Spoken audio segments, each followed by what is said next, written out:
সে অনেক দিন আগের কথা। মুক্তিনগরে ফুল্লরা বুড়ি থাকতো, তার 5 যমজ ছেলে নেই। 5 ছেলের খুব মিল, যাকে বলে একেবারে হরিহর আত্মা। ফুল্লরার 5 ছেলে, কিন্তু 5 রত্ন। 5 ছেলের 5 রকম গুণ। প্রথম ছেলে রামলাল, সে এক ঢোকে 1 সমুদ্র জল মুখে নিতে পারে 5 মিনিটের জন্য। দ্বিতীয় ছেলে শ্যামলাল, সে তার 2 পাকে অনেকখানি বাড়াতে পারত। তৃতীয় ছেলে যদুলাল, তার ঘাড় পাথরের মতো শক্ত। চতুর্থ ছেলের নাম মধুলাল, তার আবার আগুনে কোনো ক্ষতি হতো না। আর সবচেয়ে ছোট ছেলের নাম জীবনলাল, সে দম বন্ধ করে থাকতে পারত গোটা একটা দিন। 5 ভাইকে দেখতে এক রকম, শুধু তার মা ফুল্লরা বুঝতে পারত কে কোনজন।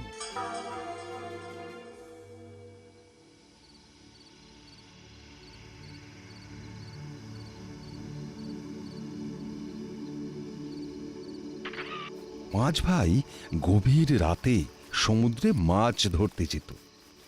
বড় ভাই রামলাল সমুদ্রের পাড়ে দাঁড়িয়ে সমুদ্রের সব জল মুখের মধ্যে নিয়ে নিত। ভাই সব শোনো, আমি সমুদ্রের জল মুখের মধ্যে পুরে নিচ্ছি, তোমরা তাড়াতাড়ি মাছগুলো ঝুড়িতে পুরে উঠে আসবে, কেমন? তুমি প্রতিদিন এক কথা বলো কেন দাদা? আমরা কি 1 মিনিটও দেরি করেছি কোনোদিন? আমরা তৈরি দাদা।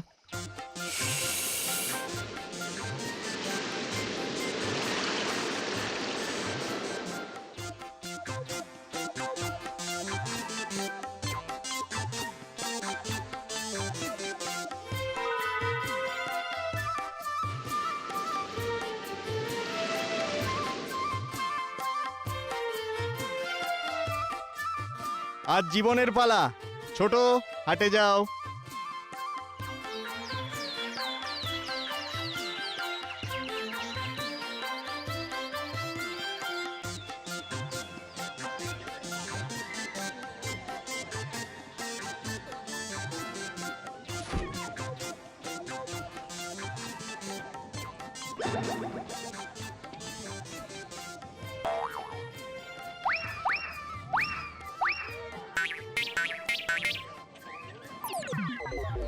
তুমি প্রতিদিন মাছ পাও কি করে বলো তো?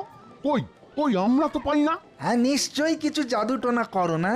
না না না না, আমাদের বলতেই হবে কি করে তুমি প্রতিদিন এত মাছ ধরো, বলতেই হবে। কাল ভোর রাতে তোমরা এসো, তোমাদের মাছ ধরিয়ে দেব। জীবনলাল বাড়িতে গিয়ে সব কথা বলে। সব শুনে রামলাল রাজি। পরদিন সব জেলে সমুদ্রে এসে হাজির। বাকি 4 ভাই আজ কিন্তু আসেনি। একা রামলাল ওদেরকে বলে, দেখো, আমি 5 মিনিটের জন্য সমুদ্রের জল মুখের মধ্যে ঢুকিয়ে নেব। তোমরা 5 মিনিটের মধ্যে সমুদ্রের যত মাছ আছে সব ধরে নেবে, কেমন?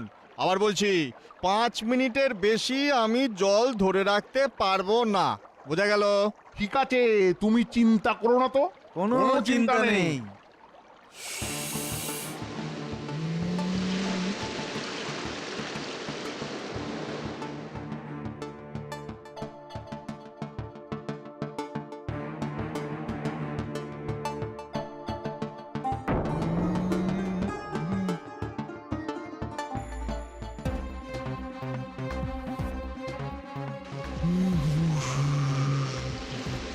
বাঁচাও বাঁচাও বাঁচাও বাঁচাও, ডুবে গেলাম, বাঁচাও বাঁচাও, ডুবে গেলাম, বাঁচাও বাঁচাও বাঁচাও বাঁচাও।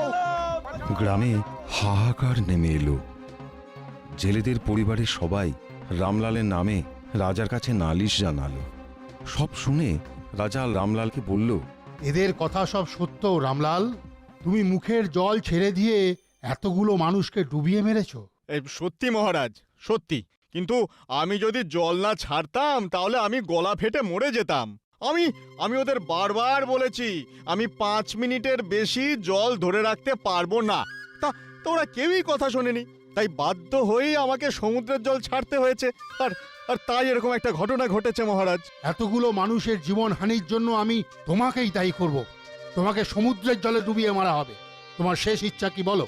রাজামশাই, মরতে যখন হবে তখন আমি আর কোনো বিরোধিতায় যাব না। শুধু মরবার আগে একবার আমি মায়ের সাথে দেখা করতে চাই। ঠিক আছে, তাই হবে।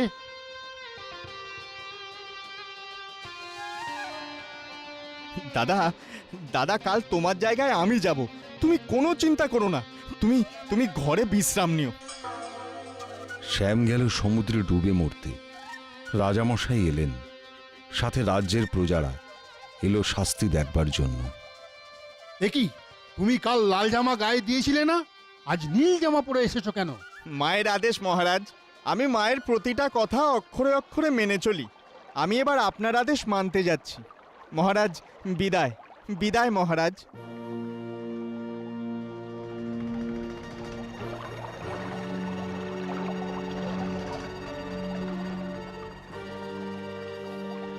এই এই এটা কিরকম হলো? পায়ে কি রবার লাগানো আছে নাকি গো? হ্যাঁ হ্যাঁ কি গো? হ্যাঁ সমুদ্রের জল রামের তো কিচ্ছুটি করতে পারলো না, জাদুটো না জানে বোধ হতিছে।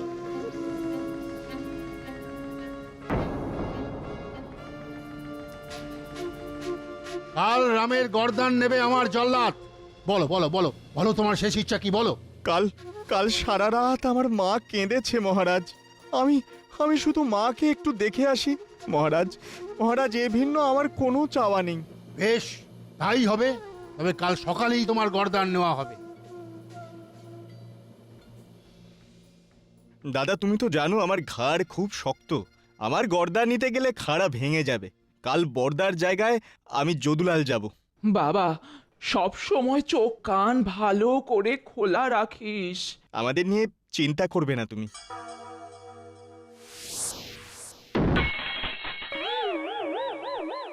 এটা কিরকম হলো? এ কি সর্বনাশ কাণ্ড চলছে গো? বলি হচ্ছেটা কি? হ্যাঁ, এইরকম তো কোনো কালে দেখিনি। শোনো প্রজাবৃন্দ, কাল রামলালকে আগুনে পুড়িয়ে মারা হবে। মহারাজ মহারাজ আগুনে আমার নিস্তার নেই আমি জানি, তাই মায়ের সাথে শেষবারের মতন দেখা করে আসতে দিন। ঠিক আছে ঠিক আছে, এক রাতের জন্য তুমি মায়ের কাছে থেকে মাকে দেখে এসো। কি হচ্ছে বলো দেখি? কিছুই তো বুঝে উঠতে পারছি না গো। হ্যাঁ জলে ডোবালো পা লম্বা হলো, হাড়ি কাটে মাথা দিল খাড়া ভেঙে গেল। ওই রামলাল জাদুটো না জানে। হ্যাঁ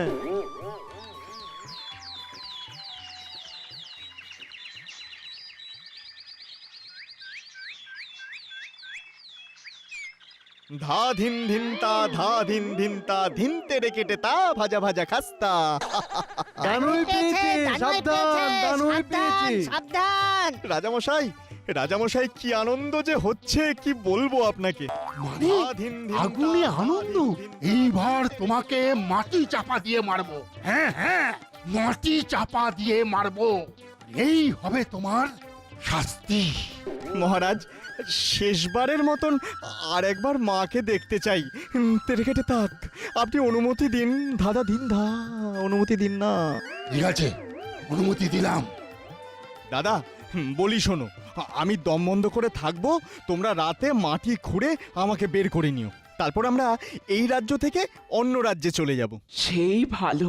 তবে বাবা জীবন, সাবধানে থাকিস, সাবধানে থাকিস কিন্তু। ওমা তুমি চিন্তা করো না। হতম কুতুম ছতুম ঝা, ভূতেরি বাবা বেরিয়ে যা। হতম কুতুম ছতুম ঝা, ভূতেরি বাবা বেরিয়ে যা, বেরিয়ে যা, বেরিয়ে যা। ভূত তাড়ানো শেষ।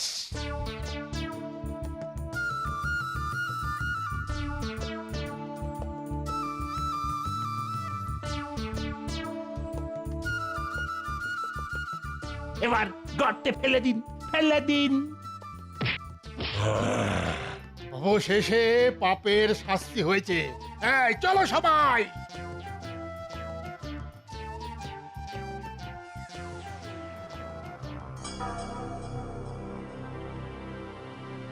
ওদিকে মাকে নিয়ে চার ভাই রাতের অন্ধকারে সেই কবরের কাছে এসে মাটি খুঁড়ে জীবনকে বার করল। মা ফুল্লরা কেঁদে ফেলে, তারপর চোখের জল মুছে বলে, যার কাছে এরকম 5টা রত্ন আছে তার কি কোনো ভয় আছে? অন্য কোথাও গিয়ে শুরু করব নতুন করে। চল বাবা চল। তখন মেজ ছেলে শ্যামলাল চার ভাই আর মাকে কাঁধে চাপিয়ে লম্বা লম্বা পা ফেলে ওই রাজ্য ত্যাগ করলো।